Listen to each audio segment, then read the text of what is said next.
योगी राम सूरत कुमार, योगी राम सूरत कुमार, योगी राम सूरत कुमार जय गुरुराय।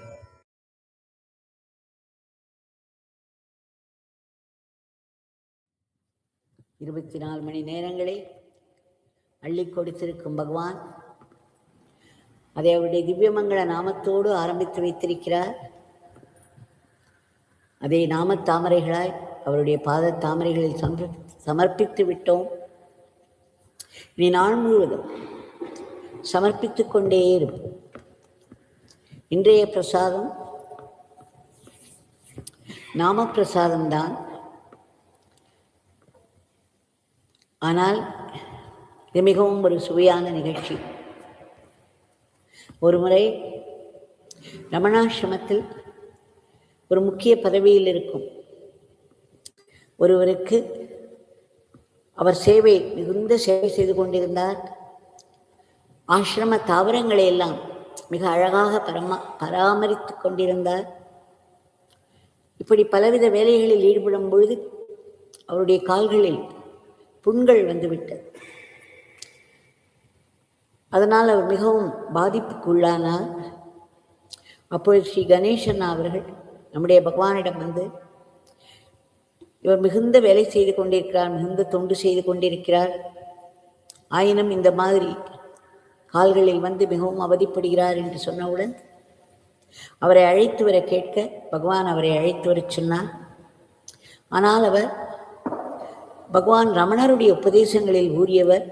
அவர் என்ன சொன்னார் தெரியுமா? பகவான் ரமணர் உபதேசங்களை நான் படித்த பிறகு யோகியிடம் சென்றால் வெறும் நாம முழக்கம் தான் செய்து கொண்டிருப்பார். ஆக இந்த நாம முழக்கம் எனக்கு அப்பீல் ஆகவில்லை, பகவானுடைய உபதேசங்களில் நான் ஊறியிருக்கிறேன் என்று அப்ஜெக்ட் செய்தார். ஆயினும் கணேசன் அவரை சமாதானப்படுத்தி கூட்டி வந்தார். திரு ஜனார்தனன் அவர்களை கூட்டி வரச் சொன்னார். ஆக அவர் கூட்டி வந்தார். அப்பொழுது ஒரு பெரும் பாக்கியம் எனக்கும். அந்த சமயத்தில் நான் அங்கு இருந்தேன், அந்த வராண்டாவில் உட்கார்ந்து கொண்டிருந்தேன்.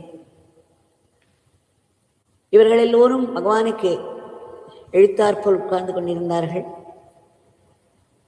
அவருடைய கால்களை காட்டச் சொன்னார் பகவான். ஆனால் அங்கு வந்த பிறகு அவர் மிகவும் பக்தியோடு நடந்து கொண்டார். தன்னுடைய கால்களை காண்பித்தார். ஆனால் பகவானுக்கு தெரியாது அவர் மனதில் உள்ள எண்ணங்கள். 1,00,000 பேர் அங்கு இருந்தாலும் அந்த ஒவ்வொருவர் மனதிலும் இருக்கும் எண்ணங்களை தெரிந்து கொண்டு அதற்கு இதமாக ஏற்றாற்போல் அருள் செய்யும் பகவான் அல்லவா. அவர் திரு கணேஷ் அண்ணாவை ஒரு லெட்டர் படிக்க சொன்னார். அது என்ன லெட்டர்? கணேஷ் அண்ணாவுடைய வெளிநாட்டு நண்பர் ஒருவர் பகவானுக்கு எழுதியிருந்த கடிதம். அதில் அவர், சுவாமி, எனக்கு ரமணருடைய உபதேசங்களை நான் படித்து கொண்டிருந்தாலும் என் மனதினுடைய கலக்கம் நகரவில்லை, மனம் மிகவும் கலக்கமுற்றிருக்கிறது, என்ன செய்வதென்றே தெரியவில்லை என்றெல்லாம். உடனே பகவான் திரு கணேசனாவில் அந்த லெட்டரை திரும்ப திரும்ப படிக்க சொன்னார். பிறகு சொன்னார், Ganesha, this beggar would like you to give a reply என்று சொல்லி ஒரு பேப்பரும் பேனாவும் கொடுத்தார். கணேசன்னா சுவாமியை பார்த்து, சுவாமி, நான் என்ன எழுதுவது என்று கேட்டார். அப்பொழுது என்ன சொன்னார் பகவான்?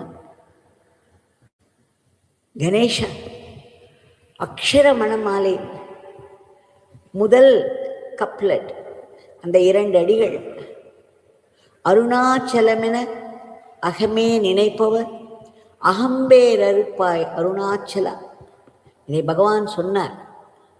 சொல்லி இந்த 2 வரிகளை எழுதுங்கள், பிறகு அவரிடம் சொல்லுங்கள், தன்னுடைய அக்ஷரமண மாலையை ரமண பகவான் அருணாச்சலரின் நாமத்தோடு தான் ஆரம்பித்திருக்கிறார்.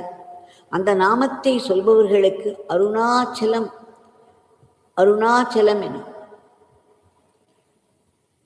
அகமே நினைப்போர், உள்ளத்தில் அருணாச்சலம் என்று நினைப்பவர்களுக்கு அந்த அகத்தை வேறறுப்பார், வேரோடு அறுத்து விடுவாராம் ஈகோவை.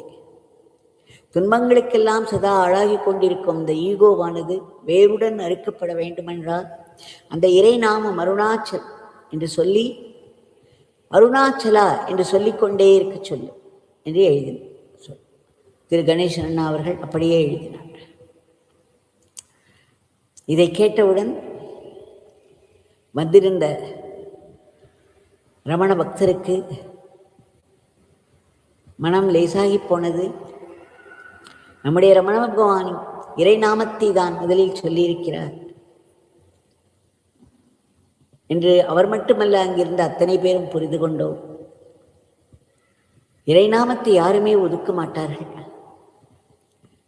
அதேபோல் ஒரு சிறந்த சாதனையோ எளிய சாதனையோ வேறு இல்லை. அதுவும் கலியுகத்தில் மனச்சஞ்சலம் உற்றவர்களுக்கு மிகுந்த ஒரு அமைதியை தருவது இந்த இறைநாமம்தான். நான் இன்னொரு முறை கேட்டிருக்கிறேன், கணேசன்னா சொல்லி அவருடைய தாயாருக்கு சதா வீட்டில் வேலை செய்து கொண்டிருப்பார், ரமண பகவானுக்கு சமைத்து எடுத்து செல்வார், இப்படியெல்லாம் செய்து கொண்டிருந்தவர், மிகுந்த பக்தியோடு இருப்பவர். அவருக்கு ரமண பகவான் தன் கைப்படவே அவரிடம் ஓம் நமோ பகவதே ரமணாய என்று எழுதி கொடுத்து அவரை சொல்லி வரச் சொன்னார். இதை திரு கணேசன் அவர்கள் என்னிடம் சொல்லியிருக்கிறார்கள். ஆக இந்த இறை நாமம் என்பது ஓம் நமோ பகவதே ரமணாய என்று சொல்வதும் ரமணருடைய இந்த செல்ஃப் என்கொயரி ஆத்ம விசாரமும் ஒன்றுதானே.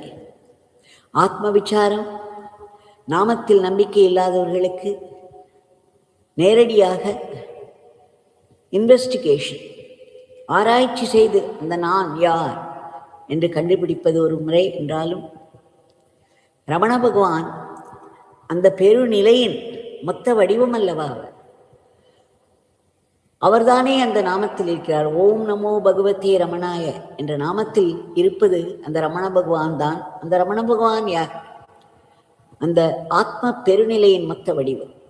ஆக அந்த நாமத்தை சொல்லிக் கொண்டிருந்தால் ஆத்ம விசாரத்தினுடைய பலன் என்னவோ அது கண்டிப்பாக கிட்டும் தானே. ஆக இறை நாமத்தை யாரும் குறைந்து மதிப்பிடக்கூடாது.